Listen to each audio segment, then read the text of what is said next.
G'day, wrestling mates. This is the Southern Joe Wrestling Show. Welcome with your wrestling mate, Southern Joe. Just giving you a quick preamble.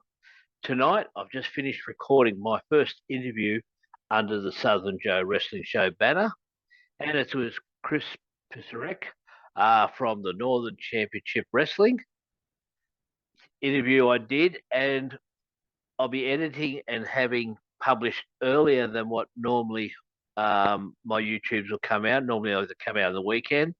But the reason I'm doing this is because his big launch for NCW in North Lismore in New South Wales is happening this Saturday between 9 and 11 a.m.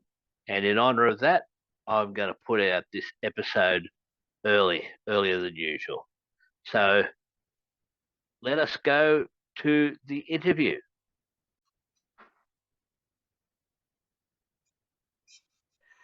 G'day, wrestling mates. Welcome to the Southern Joe Wrestling Show, a very special edition with your wrestling mate, Southern Joe.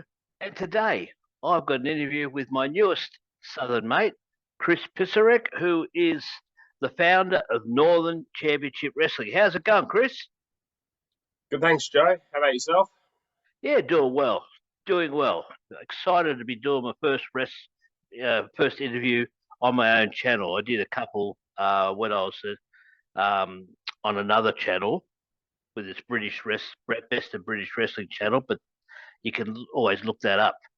So now you're the founder of Northern Championship Wrestling.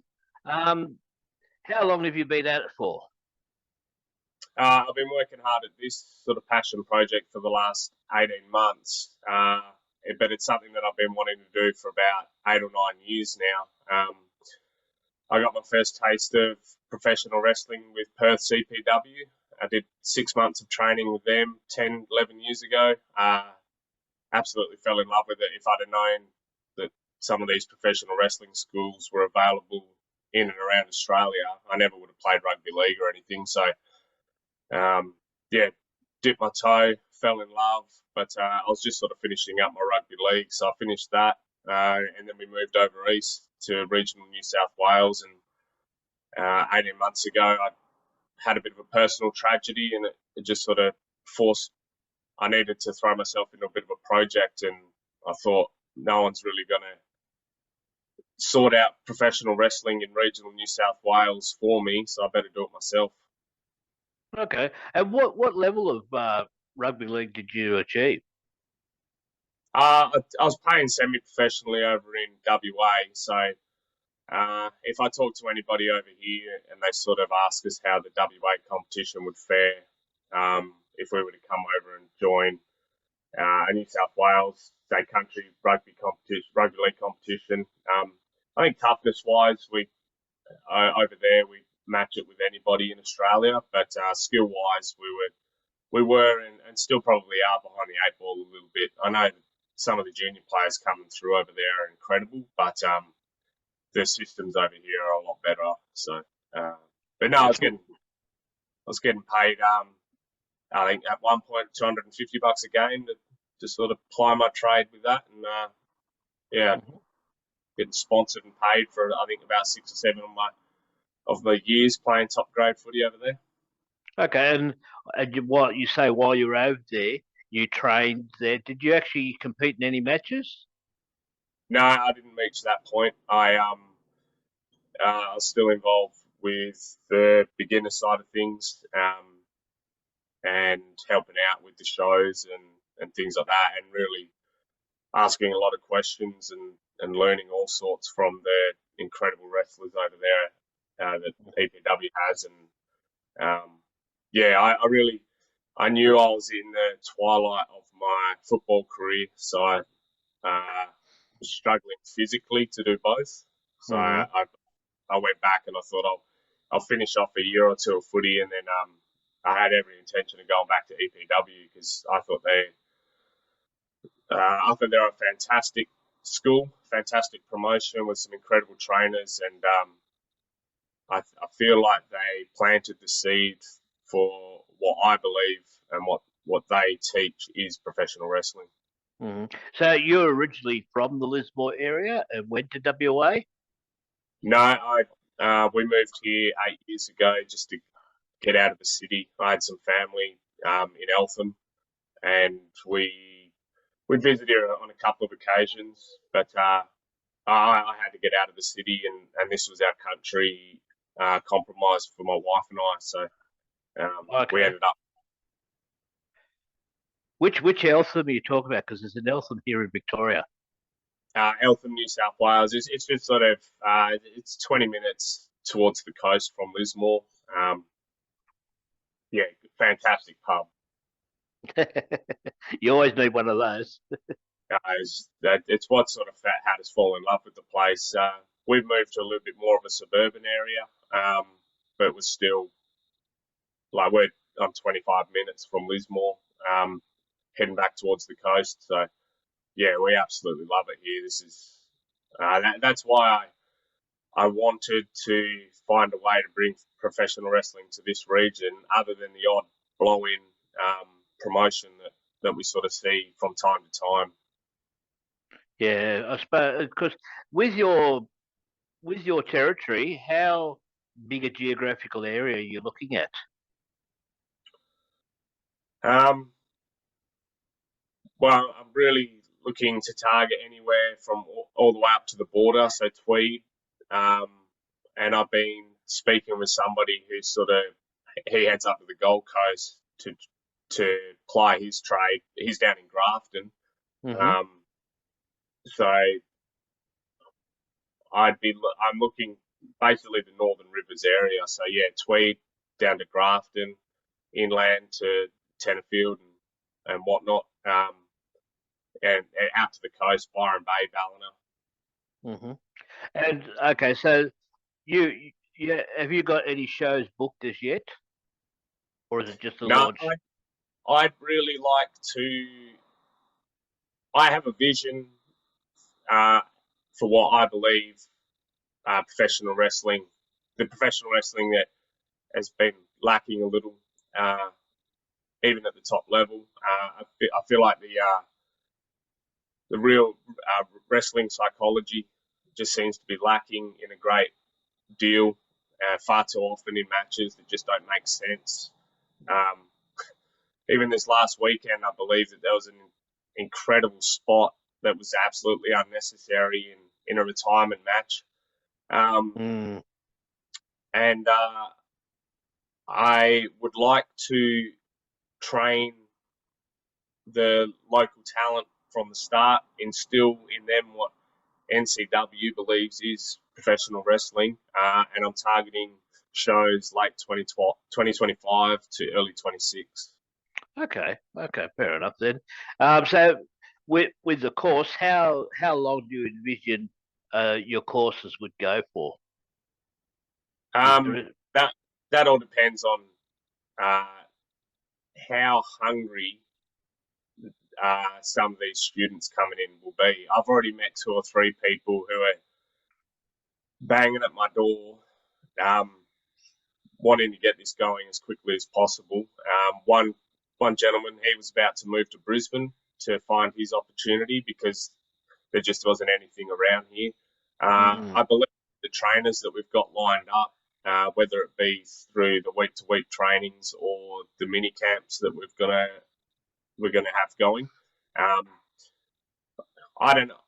I'm setting a realistic goal of 2 years before we enter into shows, but I mean, if everybody's as hungry as they say they are, and we get stuck in, we might be booking shows in 12 months. Well, that'd be good. That'd be nice. So you're looking more at the old school style of actual believability in a match. In that, if say you and I were wrestling each other, we'd actually make it look like that we actually want to win the match rather than be spot monkeys. Absolutely.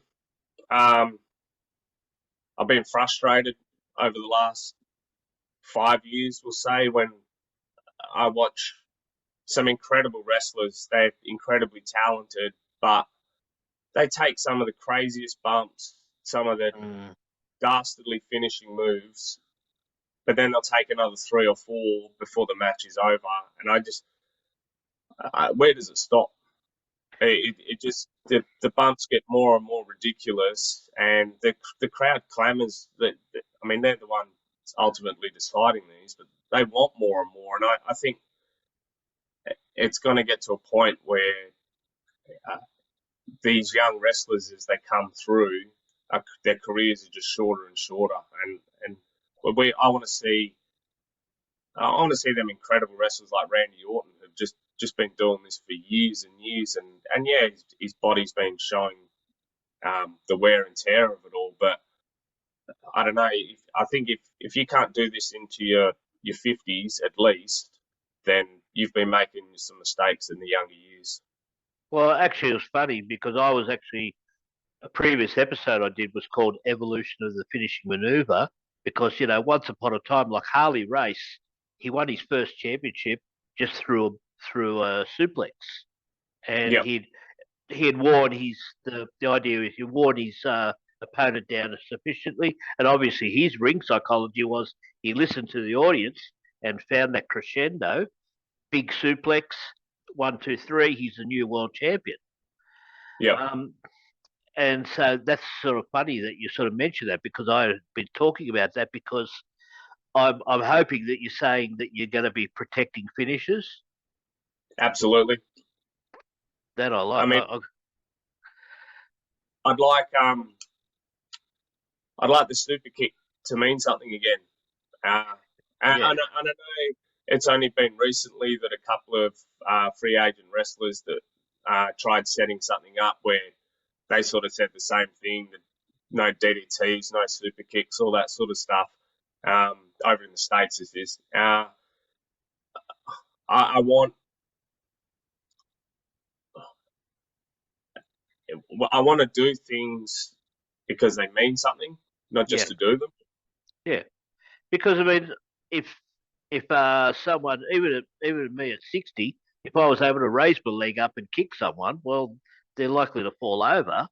Maybe for me it wouldn't be a, a realistic finishing maneuver, but for someone like yourself who's better built, yeah, you super kick someone, well, they cop it right in the mush. That's like a knockout punch in boxing. Yeah, absolutely. And when I mean Dolph currently Dolph Ziggler, I'm pretty sure he is using it as his finisher over there in TNA and stuff like that. And he it looks incredible. It's just a shame that 99 out of 100 other wrestlers water down the super kick to the point where it doesn't seem like it's lost its impact, I should say. So I want to bring back the ring psychology and Mm. like you were saying, um, learning learning to work with the crowd, but not just having to pop them every 10, 15 seconds to keep them engaged. There's No. so many clever ways with professional wrestling to keep the crowd absolutely enthralled, and that's something that we're going to be targeting big time. Well, what I've always suggested, if you want to see good false finishes, you don't get any better than Savage Steamboat WrestleMania 3, in my opinion.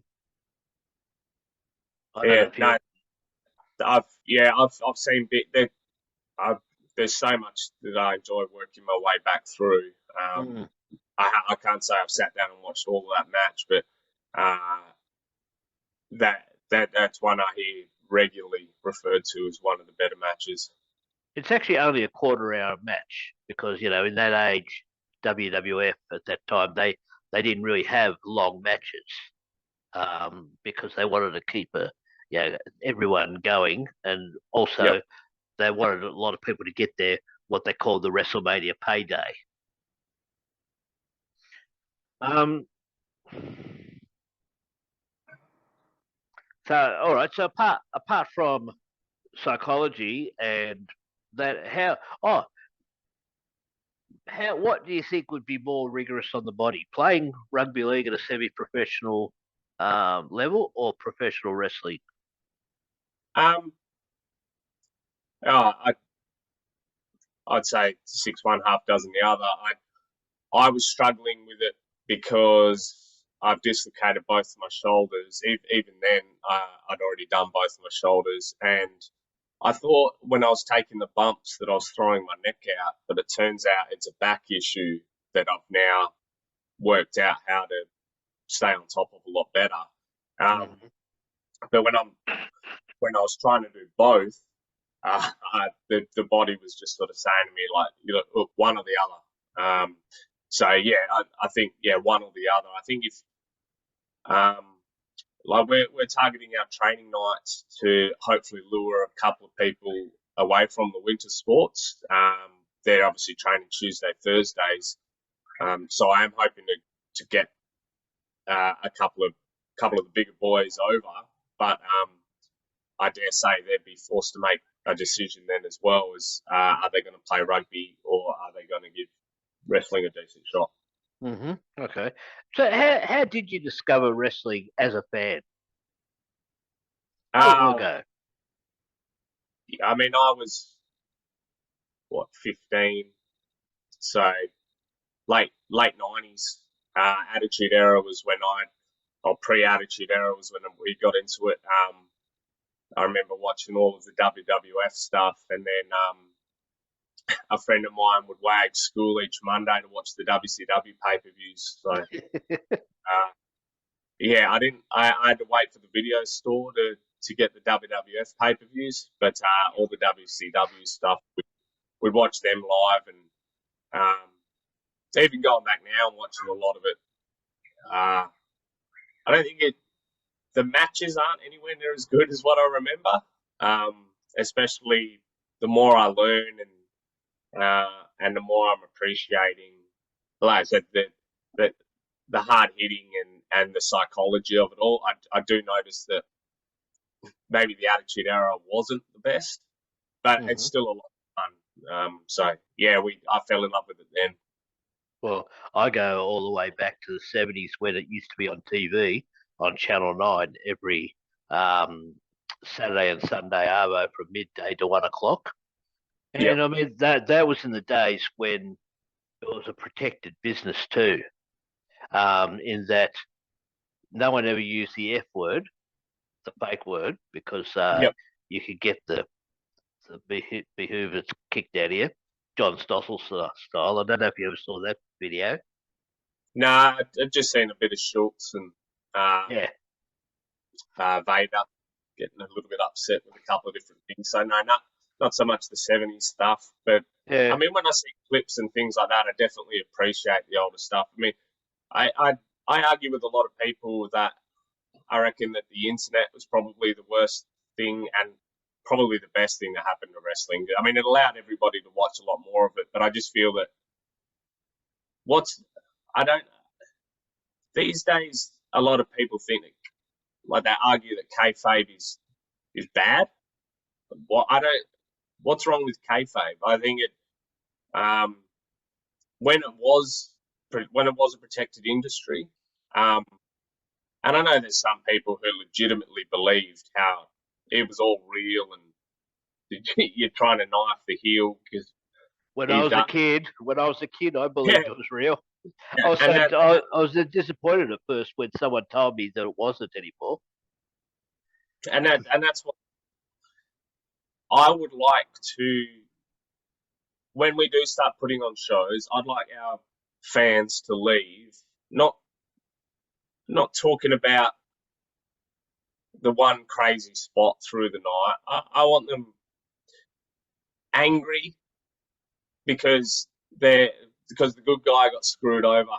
I want them to come back the following month because they want to see how it's going to culminate.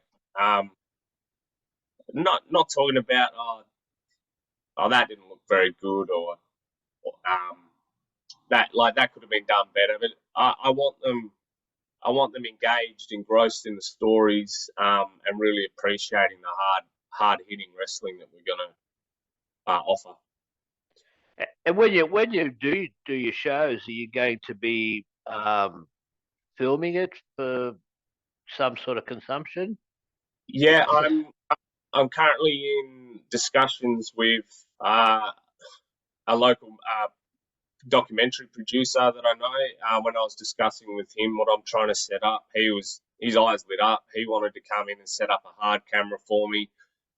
He said that they've recently had someone join the team that's right across all the streaming side of things. So they were going to help me get that started.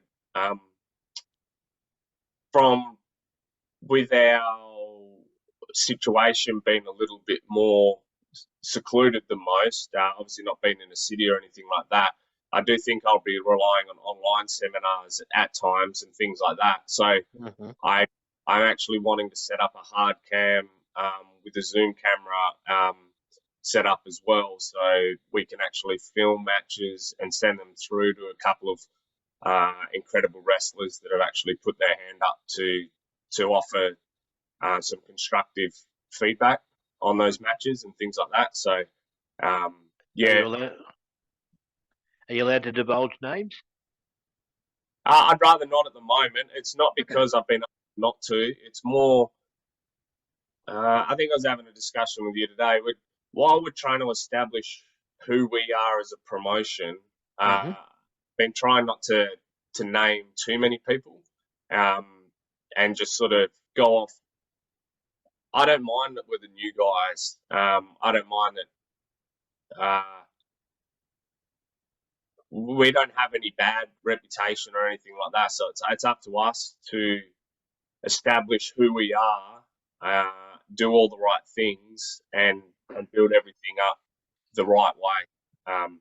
So yeah, I don't want it to be off the back of any of the people that we're involved with. I want to do it all ourselves. Well, you're starting with a clean slate. Absolutely. Okay. And so the people that you are engaging, are they actually going to be? They're only going to be online, or do you have anyone that might come up every now and then for actual physical instructions? No, one of our top trainer. I am happy to divulge Scott Justice. He actually was a Lismore local. He was someone that went to high school with some of my friends' younger brothers. I got put in contact with him and found out his whole story, that he lived and breathed wrestling. He absolutely loved it. Went to Canada to get trained by, as far as I've been led to believe, and this isn't just from Scott, this was information that I'd sort of been gathering over the years, but Lance Storm, who's arguably one of the greatest trainers and technical wrestlers going around. So Scott was trained by Lance Storm, and he's done some other camps with some absolute legends, and was also mentored by Kenny Omega. So he's extremely excited about being able to return to Lismore and be involved with this. So he's a major part of the direction that we'll be going. Okay, yeah. Well, if he could be just serious for a moment, channeling Lance Storm. That was bad. That was shocking. I'm a dad, so I'm entitled to dad jokes. yeah. It's no. I can't imagine that Lance will have any involvement with us or anything like that. But if in the future we are able to lean on the end of Scott's incredible journey, I think it's only going to benefit NCW and our students and talent. I don't know. I couldn't put a figure on it on how much this is. It's just going to be incredible for us. Yeah. Well, apparently, Tennille Dashwood, the former Emma in WWE, she trained with Lance Storm as well. So yeah, that was. I mean, I couldn't tell you everyone that I'd heard, but just in the research that I was doing, things like that, he's. I mean, obviously the fact of where he did his training, and then I can imagine what he's passing on, and with his technical prowess, I'd give an arm and a leg to spend a week just sort of learning under his guys. Definitely. He's no, I always liked his technical ability and even him playing on that he's a dour character, and he played on that by saying, if I could be serious for a moment, that's actually pretty genius, rather than just trying to be someone he's not. Absolutely. So I'd imagine that's what you'll be doing with your students, getting them to be an extension of themselves in their characters. Yeah, I mean, when I was involved with EPW, I was told that your character, your wrestling character, is you turned up to 100 with a little bit extra spice thrown in there. So yeah, I'll be one of the things I loved about wrestling was walking into a training facility and a bloke who didn't have the confidence or the personality to look you in the eye to as you walked in, but as soon as he got between the ropes, he became a completely different animal. And that's what I'm hoping to bring out of some people as well. And I want to give everybody as much freedom with their character as we possibly can. And the big thing is that like they have full control of their character. Is they can take that everywhere with them and just keep growing in that regards. One thing I just remembered looking at the photos on your Facebook page of the ring as you're setting it up. Yep. It seemed to be a bit lower than a regular ring. Is that my imagination, or was there a reason? No, you are correct. I made it. I made it a couple $100 mil lower for a selfish reason. To be perfectly honest, because my knees don't want to be hopping up and down on that apron too often. But also, I feel that 900 high still allows us to do everything that we want to do, but just maybe just make things a little bit more accessible for any of the. I mean, I'm 6'3", and I hop up and down on my apron pretty comfortably. But I don't know, someone who's 5'9", 5'10", I think it just makes life a little bit easier for us. I guess it might complicate things slightly if when they start wrestling in different places because the apron's a little bit higher. But what I'm hoping to do is actually send our students to work with neighbouring promotions as much as possible. So I'm sure they're going to get enough experience with the actual height of the apron that they need. I suppose also too because initially learning the flat backs and the bump taking in the middle of the ring, it doesn't matter whether it's a floor mat or a ring, but then when they get a bit more advanced and they want to take a bump out of the ring, I believe there is like a judgment of how to land properly if you take a tumble off the apron. Yeah, and that's something that if that's something that becomes an issue, I've spent the last 3.5 years building semi-trailers. So I've done hundreds of hours now of welding. So that's how we built the ring, my welder and I. So if I need to make any alterations, I've got the welder on site, the welding unit on site to make any changes that we need if that's something that is necessary in the future. So the ring that you've got there that's set up, is that like as a permanent structure, not a demountable one? Will you have a separate ring to take to shows when you're established? I will. I did build this one with every intention of being fully collapsible, but I was a little bit concerned about the posts flexing. So I beefed up around the post, which stopped me being able to take the apron off the post. So no, that'll be a permanent training ring, and then in the next 12 months. I'll sort of muck around and yeah, just modify what I've done there and build us a new travelling ring. All right. So you got your launch this Saturday in North Lismore, I think it is. Give That's everyone right. the address. Give out the address. It's Unit 11, 87 Alexandra Parade in North Lismore. Just opening up the doors, showing everybody what I've set up, and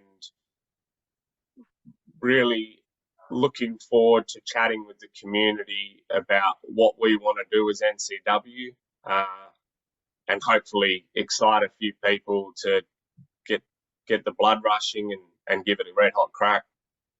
And are you guys going to have any representation at Starcast in Ballarat?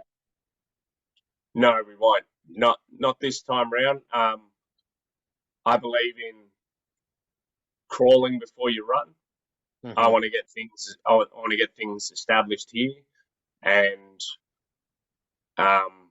yeah, once I feel confident with where we're at as a promotion, then I'm interested in branching out further and further each time. Oh, good. All right, then. Well, it sounds like a sustained effort and a sustained growth, which means you'll probably be around for a long, long time. That's right. So I wish you all the very best. I've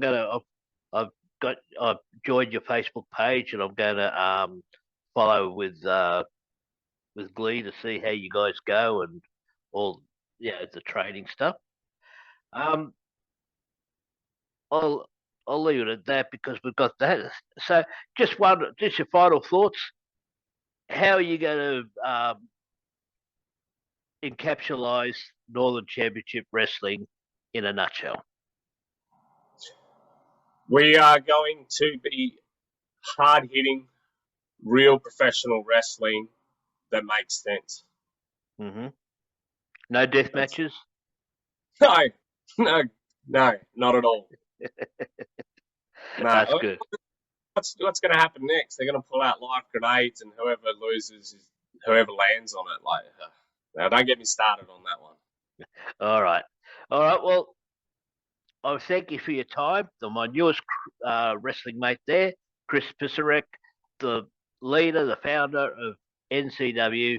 Look out for them on Facebook. And you're on Instagram too? Yes, we are. Yep. NCW on Instagram. Yep.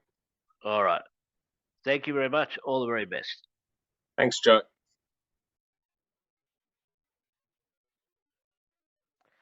So, wrestling mates, there it is. My first interview under the Southern Joe Wrestling Show banner with my new wrestling mate, Kris Pisarek, from Northern Championship Wrestling, or NCW. Make sure if you're in the Northern Rivers area, like in North Lismore, please go check out his new facilities there in Alexandria Parade. The address was there on his Facebook page, and also I had it towards the end of that interview. I've superimposed it. Tune in next week. Who knows what I've got in store? I'm hoping to get some more interviews. I'm looking at other sorts of content. But in the meantime, this is Southern Joe saying hooroo.